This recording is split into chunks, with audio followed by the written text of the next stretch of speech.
बिस्मिल्लाहिर्रहमानिर्रहीम। शुरू करता हूँ अल्लाह के नाम से जो बड़ा मेहरबान निहायत रहम करने वाला है। तो इसमें जो है हमने देखा था लिपिड्स के बारे में, न्यूक्लिक एसिड के बारे में, कार्बोहाइड्रेट्स के बारे में।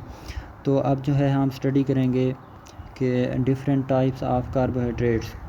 The different types of carbohydrates can be classified on the basis of their behaviour on hydrolysis. तो इनको जो है क्लासीफाई किया गया है मोनोसेक्राइड में, डाइसेक्राइड में और पॉलीसेक्राइड में। तो फर्स्ट ऑफ ऑल जो है हम देखते हैं monosaccharide. Monosaccharide carbohydrates are those carbohydrates that cannot be hydrolyzed further to give simpler unit of polyhydroxyaldehyde or ketone। Monosaccharide carbohydrates एक ऐसे कार्बोहाइड्रेट्स होते हैं जो कि हाइड्रोलाइज नहीं होते टू गिव सिंपलर यूनिट्स, छोटे छोटे जो है यूनिट्स एल्डिहाइड या कीटोन के। तो a monosaccharide contain an aldehyde group then it is called aldose, and on the other hand if it contain a keto group then it is called ketose। कि एक अगर मोनोसेक्राइड है और वो aldehyde group रखता है तो हम उसे कहेंगे एल्डोज, और अगर कोई मोनोसेक्राइड जो है वो कीटो ग्रुप या कीटोन ग्रुप रखता है तो देन हम उसे कहेंगे कीटोज। तो ये जो स्ट्रक्चर है ये मोनोसेक्राइड की है। इसमें जो है ग्लेसर एल्डिहाइड दिखाया गया है। फर्स्ट ऑफ ऑल इसमें जो है 3 कार्बन है तो इसे हम कहेंगे एल्डोज। और नेक्स्ट जो है दिखाया गया है डाई हाइड्रो ऑक्सी एसीटोन, तो इसको जो है क्योंकि ये कीटोन ग्रुप रखता है तो इसको हम कहेंगे कीटोज। तो नेक्स्ट जो है 3 कार्बन वाला कंपाउंड है ग्लेसर एल्डिहाइड, तो इसे हम कहेंगे ट्राईओज। Tri mean 3 carbon. और नेक्स्ट जो है राइबोज। राइबोज जो है इसमें जो है वो 5 कार्बन है तो इसको हम कहेंगे पेंटोज। नेक्स्ट जो है वो है हेक्सोज, और इसको है जो है हेक्सोज, हेक्सा मीन 6। और ग्लूकोज इसको हम कहते हैं, इसमें जो है 6 कार्बन होती हैं। तो स्ट्रक्चर ऑफ कार्बोहाइड्रेट्स ग्लूकोज। हाँ, तो इसमें हम ग्लूकोज के बारे में जो है स्टडी करेंगे। One of the most important monosaccharide is glucose.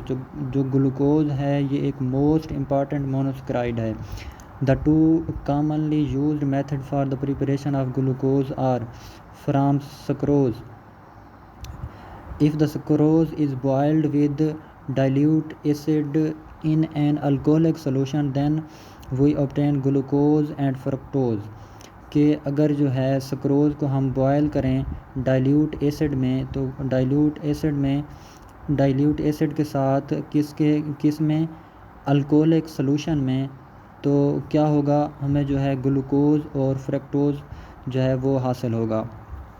तो इस स्ट्रक्चर में जो है हम देख सकते हैं कि ये जो है अल्फ़ा डी ग्लूकोज है उसकी स्ट्रक्चर जो है हमें दिखाई गई है। तो फ्राम स्टार्च, तो इसका दूसरा जो सेकंड प्रोसेस है वो है from starch. We can obtain glucose by hydrolysis of starch and by boiling it with dilute H2SO4 at 393 kelvin under elevated pressure. तो दूसरा इसका जो प्रोसेस है वो है स्टार्च से। तो ग्लूकोज को हम स्टार्च की हाइड्रोलिसिस करके और फिर जो है इसे बॉयल करना है हमने किसके साथ, डाइल्यूट H2SO4 के साथ 8393 केल्विन पर। तो तब जो है ये क्या होगा प्रेशर पर ये, तो फिर भी हमें क्या चीज़ हासिल होगी, ग्लूकोज।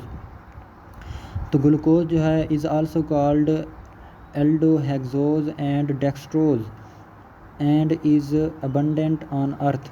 तो जो ग्लूकोज है उसे हम एल्डोहेक्सोज भी कहते हैं और या फिर डेक्सट्रोज भी कहते हैं। ये जो है अर्थ पर क्या है, अबंडेंट है। Glucose is named as D positive glucose and D represent the configuration where positive represent the dextro rotatory nature of the molecule. The ring structure of the glucose can explain many properties that the glucose which cannot be figured by open chain structure। तो इसमें जो है glucose की structure दिखाई गई है। The 2 cyclic structure differ in the configuration of the hydroxyl group 8C1 called anomeric carbon। Such isomers alpha and beta form are known as anomers. तो वो जो है इस स्ट्रक्चर की बात कर रहा है कि इसमें जो है वो दो स्ट्रक्चर हमें दिखाई गई हैं, एक अल्फ़ा है और दूसरी बीटा है। तो उसमें वो कह रहा है कि इसे हम क्या कहते हैं, एनोमर्स। तो the cyclic structure is also called pyranose structure due to its analogy with pyran. तो जो साइक्लिक स्ट्रक्चर है उसे हम पैरानोज भी कहते हैं, तो due to its analogy with pyran.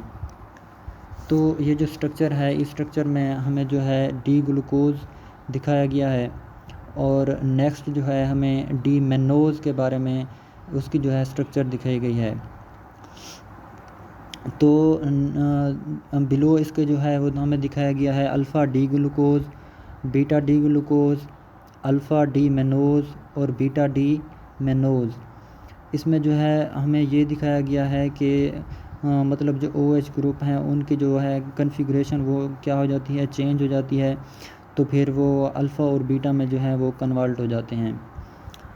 तो नेक्स्ट हम देखते हैं कि structure of carbohydrates fructose. It is an important ketohexose. जो फ्रुक्टोज़ है ये एक क्या है, इम्पॉर्टेंट कीटोहेक्सोज है।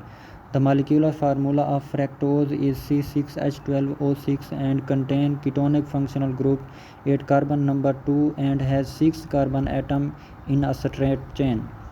तो इसका जो मॉलिक्यूलर फार्मूला है फ्रक्टोज का वो है C6H12O6, और ये जो है कीटोनिक फंक्शनल ग्रुप रखता है कार्बन नंबर 2 पर, और ये जो है 6 कार्बन एटम रखता है एक स्ट्रेट चेन में।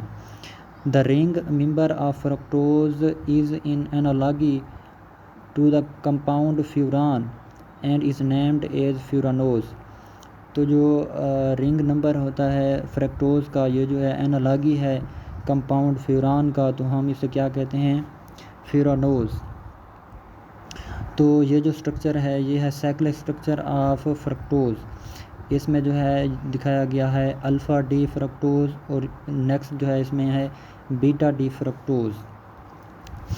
तो ये स्ट्रक्चर जो है साइक्लिक स्ट्रक्चर है, इसमें दिखाया गया है डी फ्रक्टोज है, ये जो है कन्वर्ट हो जाता है एंड पर टॉप पर अल्फ़ा डी फ्रुक्टो फ्यूरानोज में, और ये जो बिलो इसके दिखाया गया है अल्फ़ा डी फ्रुक्टो पैरानोज। तो ये जो है OH ग्रुप का इनमें क्या है डिफरेंस है। तो कार्बन भी इसमें मतलब नीचे जो है अल्फ़ा डी फ्रुक्टो पैरानोज में कार्बन भी कितनी हैं, 6 हैं, और ऊपर वाले में जो है वो भी कार्बन कितनी हैं, उसमें भी कार्बन 6 हैं। तो नेक्स्ट हम देखते हैं कि एग्जांपल्स ऑफ कार्बोहाइड्रेट्स। तो कार्बोहाइड्रेट्स की जो हैं वो डिफरेंट एग्जांपल्स हैं, जैसे डेयरी प्रोडक्ट्स हैं, योगर्ट, मिल्क है, आइसक्रीम है। तो इसकी जो है ये डिफरेंट एग्जांपल्स हैं कार्बोहाइड्रेट्स की।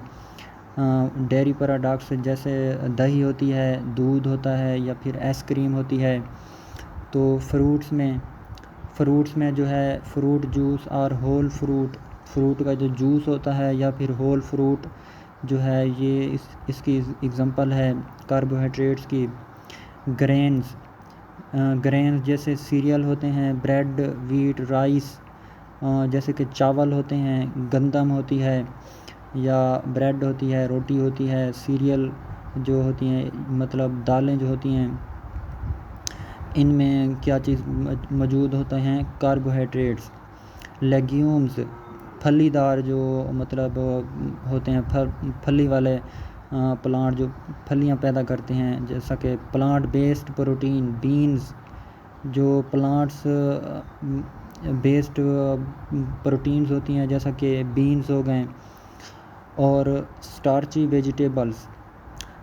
वेजिटेबल्स में क्या चीज़ शामिल हैं, जैसा कि कॉर्न, मकई है, और पोटैटोज़ जैसा कि आलू हो गए। तो इस किस्म के जो हैं वो स्टार्ची वेजिटेबल्स में आते हैं।